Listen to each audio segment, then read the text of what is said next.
And to analyze more on this situation, joining us from Tehran is Saeed Shawerdy, Iranian affairs expert, and from Marbella is Maher Nicolas Firzli, director of the EU ASEAN Center. A very warm welcome to both our guests, and we start off with Mr. Maher. Mr. Maher, Iran announced the official end to the decade-long agreement, declaring it is no longer bound by any nuclear limitations under the 2015 deal. What are the implications of this, sir? I'm delighted to join you today. First, a short caveat. Personally, I have no sympathy for the Iranian government or for the Iranian regime, but I'm trying to be fair here because there is a lot of propaganda against them coming from Europe especially, and especially from Germany, France, and to a lesser extent, Britain. And I think it's not fair because it creates very bad precedents for the international system and for the international Mr. Maher, what's not fair is the backlash that's happening from the European countries? What's unfair is the legal tricks. The E3, right, the Troika, so the E3 would be Germany, France, Britain, they have played some dirty tricks, to be honest, in the past 6-7 weeks to try to put Iran in a corner using a very small clause of the 2015 agreement. And the Iranians were a little naive because, that agreement signed 10 years ago was more than 200 pages, and sometimes when you sign a contract there is a fine print, like a small fine print footnote on page 275, and you don't really realize that, so you sign blindly. So the agreement signed 10 years ago was very favorable to Iran because the Obama White House wanted it to be favorable to Iran, and the Europeans didn't have much say back then. And to make a long story short, what the Europeans are doing now in the past 6-7 weeks, they use the clawback clause to put Iran in a corner. And I think what the Iranians did in the past 24 hours, with the help of Russia and China, is to tell the Europeans, okay, you are putting us in a legal corner here. It is unfair. It's not nice. It's not the way superpowers should deal on an equal footing. If so, we are getting out of that agreement. And I think that was a big shock to the Europeans because they thought that they had Iran in the bag, right? They thought that they had Iran cornered and that they would hit Iran. And by backing away from the whole agreement with the help of Moscow and Beijing, I think tactically it's very smart from the part of the Iranians. And one last point, when you have an agreement between grown-ups, right? When you have a contract signed by adults, consenting adults, not liars or people trying to play games and tricks, right? When you have an agreement which is a fair agreement, both parties have to make concessions. I mean, this is the foundation of international law, but more than that, this is the foundation of contract law. If you sign a contract, both parties give something in exchange of something else. And I think what the Europeans tried to do in a very dirty way in the past 5-6 weeks is they try to tell the Iranians, you have to do a lot of things, and in exchange for that, we have to do nothing. It's not how Mr. Maher, is this what you refer to as dirty tricks? Yes, exactly. So it's not how international law works. It's not how proper contract law works, because an agreement between sovereign nations is governed, a treaty is governed by the laws, by the rules of contract law. And I think what the Iranians did, once again, with the backing of Russia and China, is very smart because it allows them to get out of the corner where the Europeans were pushing them. Mr. Saeed, a very warm welcome. And despite the deal's end, Tehran stated it remains committed to diplomacy. After the JCPOA's collapse, What is the structure of the new diplomatic solution Iran envisions, sir? Of course, plus, do you agree with what Mr. Maher said or not?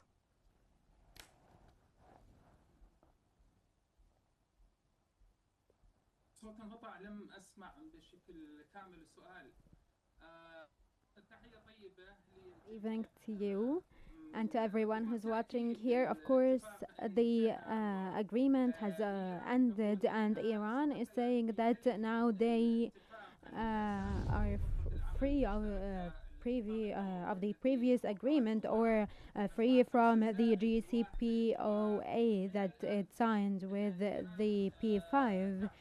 But now Iran thinks that the sanctions that were imposed on it through Europe and America are sanctions that are illegal now, and they should not comply to them, and they need to get rid of these sanctions. And Iran says that it is now able to enhance its nuclear program for peaceful use on all fields, or in all fields. And Iran does not want to enhance the nuclear program for military purposes, as Europe and America claim. And so I think that the USA and Israel have failed the negotiations on purpose. We were really close to reaching a new nuclear agreement between Iran and the USA, or between Iran and the previous parties that were in the nuclear agreement. But the war that Israel and the USA had on Iran caused everything to fail. And then there were some attempts from lots of countries, from like Egypt, for example, to have the parties at the negotiation table again, and Iran reached an agreement with the IAEA under the support of Cairo, and Iran was supposed to start a new phase with cooperation with the IAEA, even though they were having a war. But unfortunately, the European countries, France, Britain, and Germany, have failed actually through activating the snapback mechanism, and the attempts of such countries to reimpose the sanctions on Iran again. And so this is how the Cairo agreement has failed. And so today all the parties are working according to what they think is right. The European countries are trying to impose sanctions on Iran along with America, and Iran is saying that they have stopped all forms of coordination and cooperation with Europe and America, and have stopped even the negotiations, and are ready to fight for its people, and to get back their peaceful nuclear rights according to the NPT agreement. And so the world now are fed up the policy that they are implementing, the Europe and America, how they are handling things with Iran. We remember how America withdrew in 2018 unilaterally from the nuclear agreement, and Trump basically ripped it to shreds.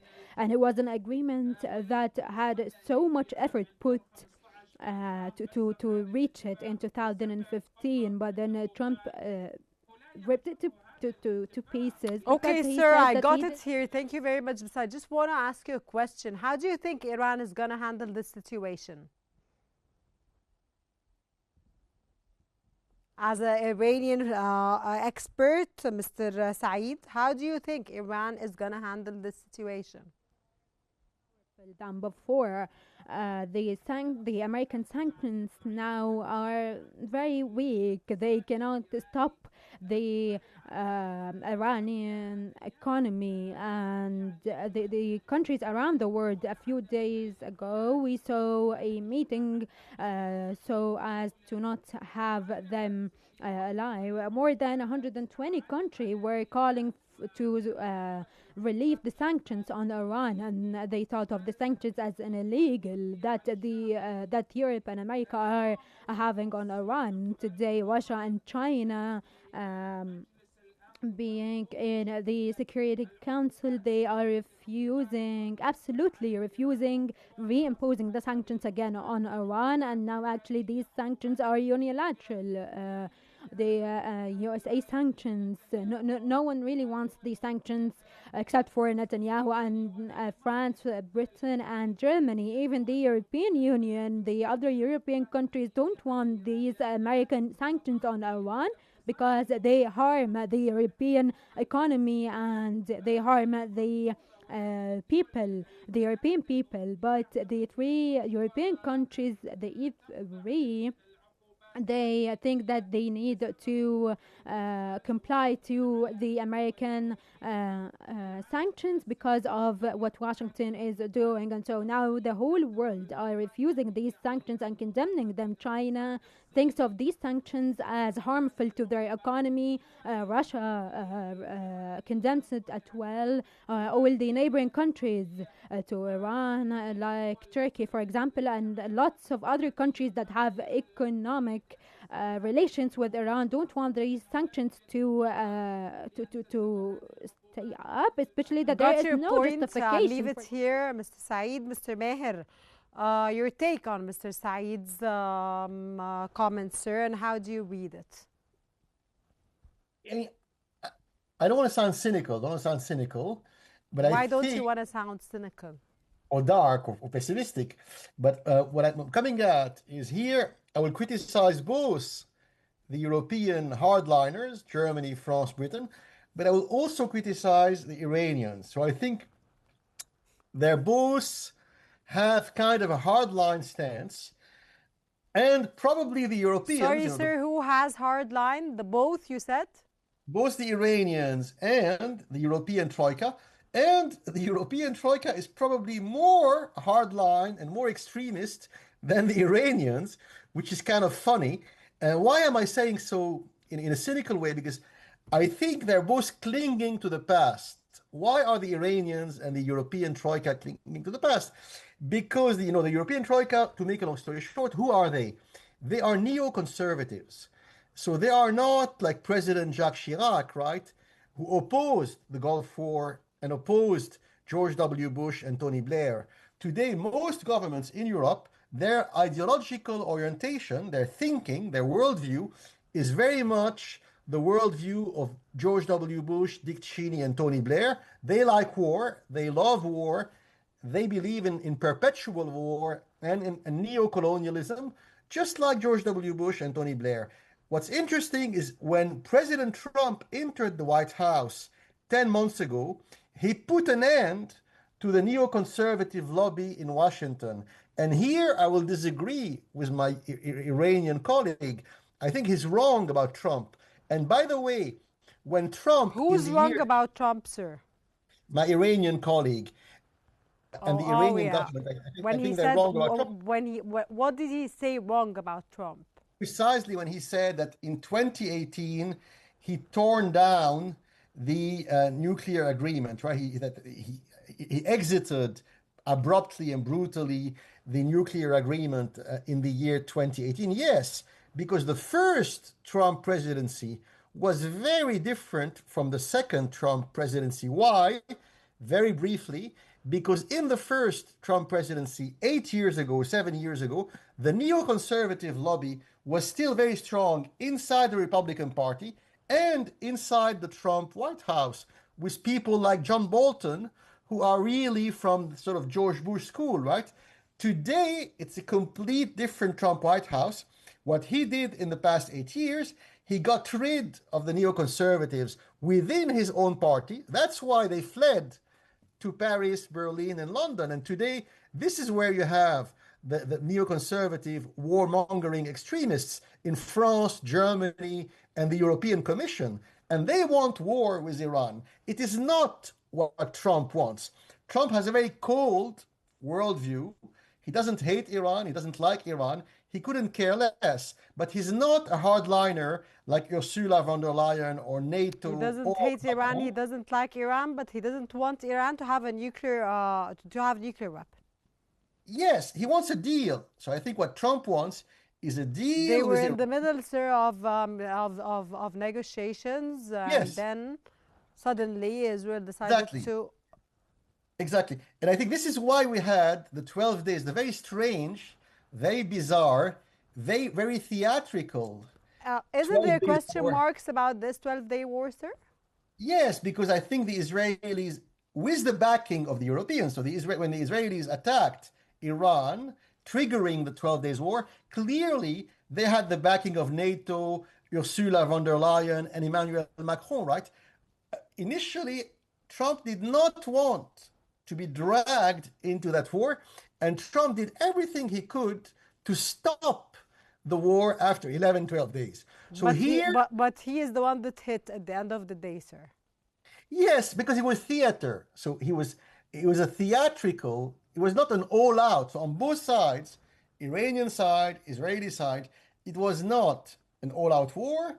I think the Iranians were playing defense, and to stop the war, Trump hit Iran symbolically, but his objective was to stop the war and to prevent Israel, with the backing of Europe, to escalate into a much bigger conflict. So, to make a long story short, I'll give you my personal opinion.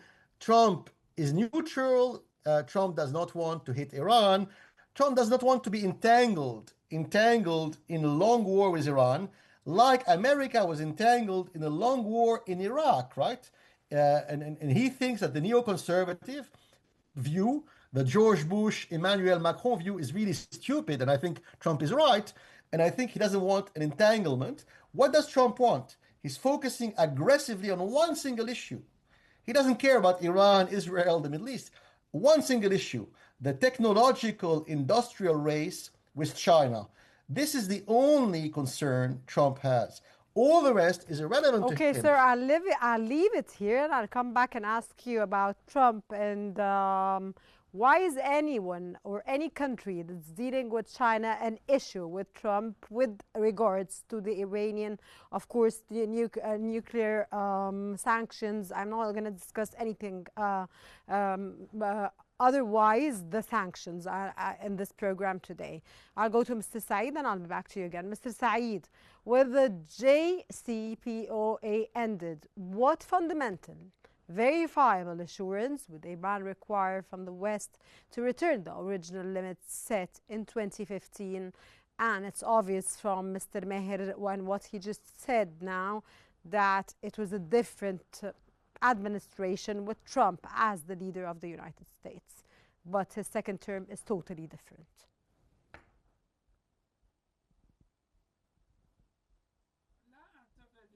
I don't think that the West can give guarantees to Iran. They have failed the A3 and America have failed of keeping up or they failed to comply. They said in 2015 that they will relieve all the sanctions, but just Iran needs to sign the nuclear agreement and things will go back to normal after 10 years from that date. And so on the 18th of October, yesterday, Iran was not supposed to have any sanctions. Iran was supposed to be able to get back their assets and could buy and sell arms. The nuclear program also was supposed to be normalized with no with nothing that America can use against Iran, and that the verification operations from the it could be normal, but unfortunately America and Europe did not keep their promises. They reimposed sanctions on Iran, and America even withdrew from the agreement and imposed more sanctions on Iran. The European countries did not deal with Iran with the trade and economically. And then they also had a war on Iran, which is even worse. They tried to target the scientists, the nuclear scientists, and now everything is clear to us that the West had a negative will, and that they did not really want Iran to benefit from the nuclear agreement. It was actually a trick that Europe and America did. They just wanted to stop the peaceful nuclear activities and pushing Iran without anything in it for Iran. Now the people of Iran are facing the truth is that America does not want an agreement, and Europe does not either. They just want um, to take everything from Iran actually, and try to weaken their economy and create problems and issue for the people of Iran. And so the whole Iran now knows, here in Iran, no one really relies on new agreements, like when the Iranian government they said that America betrayed the negotiations and they bombed the negotiations table. They killed the negotiators and the politicians. And so now Iran does not trust America and Europe at all. They were a week before the nuclear agreement, and there were some people who hoped that the nuclear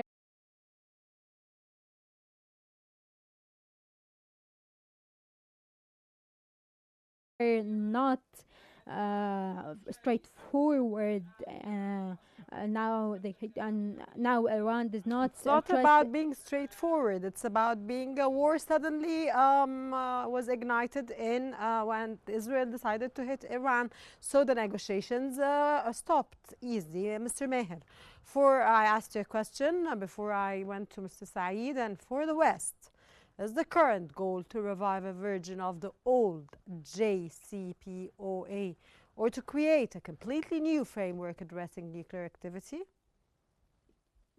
So I think, once again, the Iranians did very well, with the backing clearly of Russia and China, to get out of the deal, because, once again, in the past 5 weeks, the European Troika was playing legal dirty tricks to put Iran in a corner. But, sir, sorry to interrupt you, but it's worth to mention that Iran was very clear and stated that it is a strong country in this 12-day war.